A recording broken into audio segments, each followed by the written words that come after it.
Padre Pio é um fenômeno extraordinário.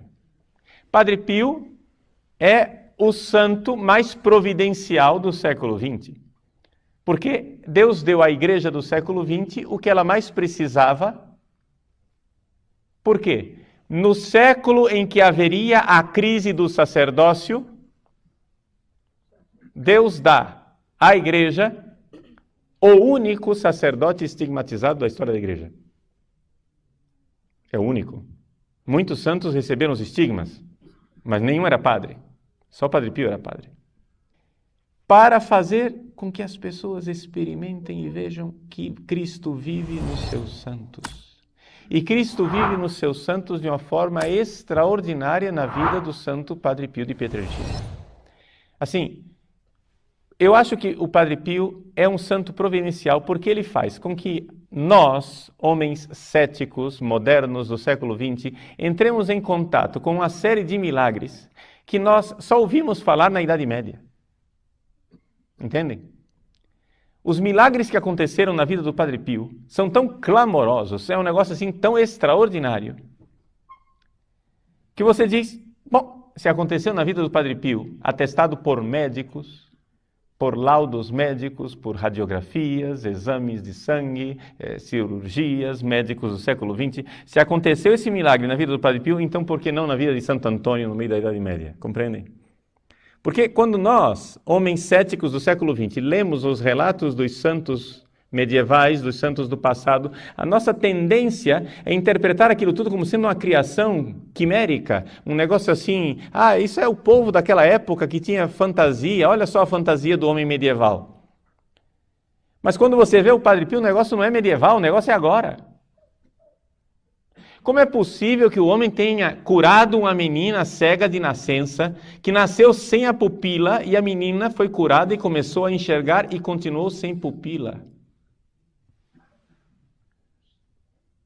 Isso atestado medicamente.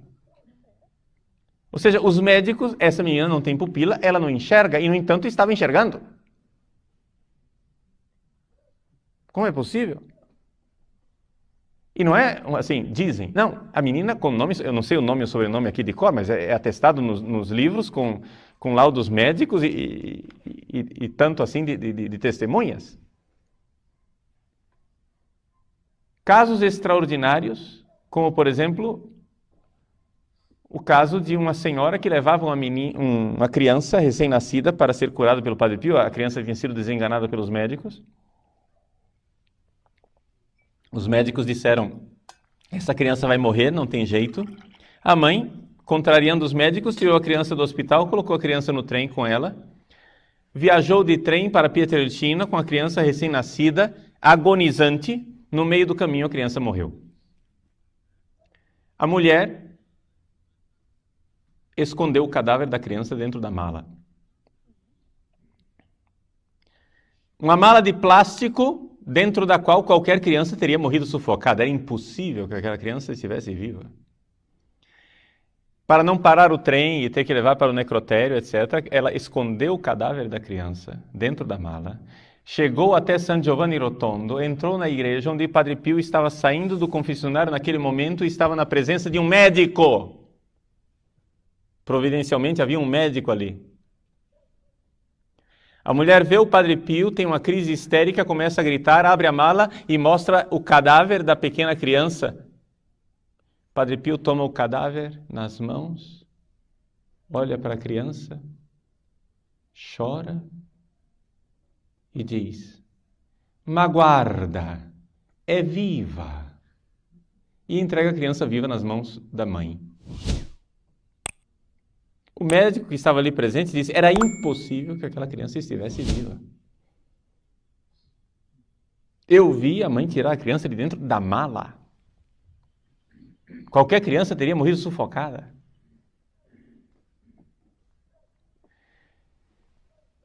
Fenômenos extraordinários de bilocação. Um médico ateu em Roma recebe uma chamada noturna de um paciente agonizante e vai atender o paciente no meio do caminho, de noite, no escuro, dentro do seu carro, aparece um frade dentro do carro dele.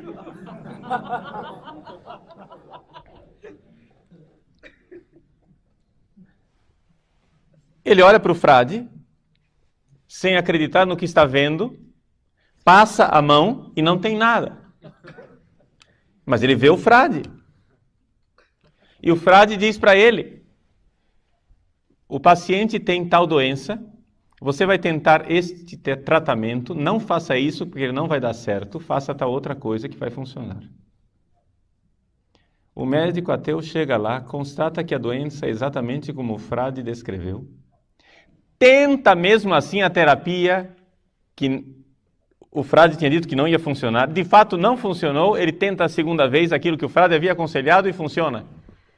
Quando finalmente ele descobre quem era o frade, porque viu uma foto de São Pio e reconhece o frade daquela noite, ele vai imediatamente para São Giovanni Rotondo. Quando chega lá, o Padre Pio está rodeado de pessoas, um número enorme de pessoas ao redor do Padre Pio. O Padre Pio vê o médico que entra na sala e diz para ele: fulano, que belo médico você é, né? Precisou da minha ajuda para dar certo.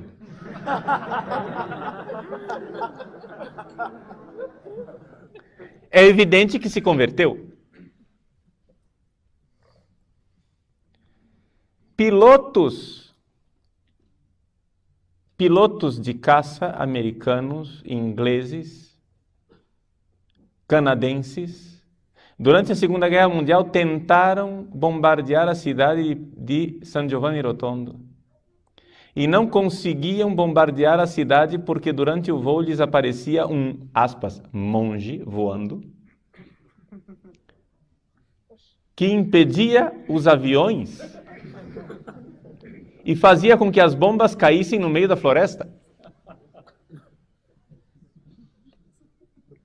Um destes oficiais americanos, depois que terminou a guerra, ouviu falar do tal do monge misterioso, feiticeiro, que morava naquela cidade, e ele, protestante que era, quis conhecer o Padre Pio. O Padre Pio se encontrou com ele e, falando no dialeto em que ele sempre falou, não falou sequer em italiano, falou em dialeto com o americano. O americano, quando terminou o encontro, disse: não sabia que Padre Pio falava tão bem inglês. É evidente que se converteu também este.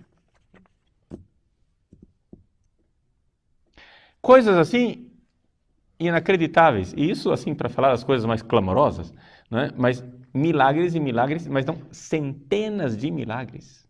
Centenas de milagres atestados por médicos. Centenas de milagres atestados por médicos. E ver aquele homem com aquelas chagas, sofrendo, casos, assim, carregando o sofrimento de Cristo no seu corpo. Padre Pio, antes de receber as chagas, ele tinha febre de 48 graus, de 58 graus. Colocava um termômetro nele e ele estourava os termômetros. Não havia termômetro humano que medisse a temperatura dele. Eles pegavam um termômetro de banheira para conseguir medir a temperatura de Padre Pio.